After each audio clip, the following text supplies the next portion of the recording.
This clip is brought to you by SaveWithConrad.com.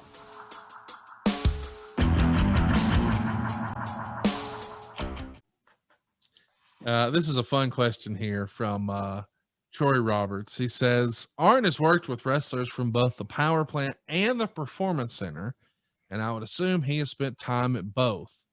Which does he think is better prepared wrestlers for in-ring work? And how does that compare to the training he and other guys received in the past? So this is interesting, sort of an institutional approach to training wrestlers as opposed to going to school for a little bit and then just working spot shows 7 days a week. And I guess there really is no substitute for working in front of a crowd. But talk to us a little bit about the difference, as far as you can tell, about the Performance Center and the Power Plant. Well, they both taught fundamentals, I think, which is the most important thing. They were getting more days a week than if you were just a guy that, like me, that got Ted Allen to break him in. I might have had,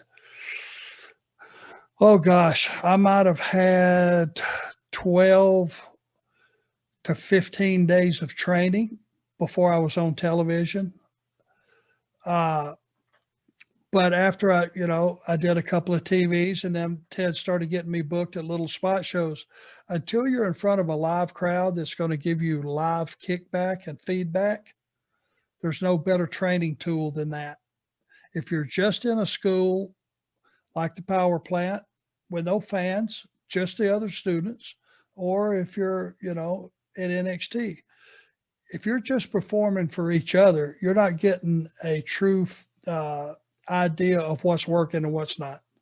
Right. So I would put, even if you got 50 people in the crowd, it's a better learning experience than being in a school. But you got to be somewhere with somebody that can teach you fundamentals. If you don't know how to lock up right, you can't grab a headlock, or you can't do an arm drag, you can't take a guy and go behind him and waist lock him and take him down and ride him a little bit. If you don't have some physical athletic skills, if you just skip over that to get to the big stuff, you're going to catch yourself in a lot of trouble when you start trying to have a 15-minute match. These days, are there wrestling schools that you would sort of co-sign and endorse? I would say Tom Pritchard, not ever being there, would be a great coach. I would think Ricky Morton would be a great coach. I would say actually where Brock got his feet wet, Lodi's school here in Charlotte. He's a tremendous patient coach, and he works on the fundamentals. Those three I could probably account for. Let my family save your family some cash. You don't need perfect credit. You don't need money out of your pocket, but we will save you money. It's not a matter if, it's a matter of how much. SaveWithConrad.com.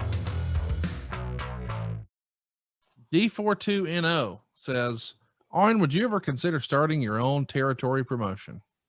God, no. Are you kidding me? Why, so everybody could come in and bitch at me about the payoffs? No, it takes more experience and patience and upfront money than I am willing to put out there. Let's talk about current creative. Matt Turk wants to know, Arn, how often were your ideas accepted by the creative team, and how often were they rejected during your tenure with WWE? Once I got settled in, and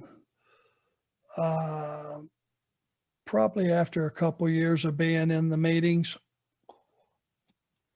I was accepted. A lot of my ideas were received very well. Probably the last 5 years, not so much. Hey, it's Conrad Thompson. Thanks for checking out the podcast here on YouTube. Be sure to hit the subscribe button and the notifications bell so you get a notice anytime we upload some new content. And go save yourself some money right now. If you're in a 30-year loan or you have credit card debt, it's not a matter of if I can save you money. It's a matter of how much. Find out right now for free at SaveWithConrad.com.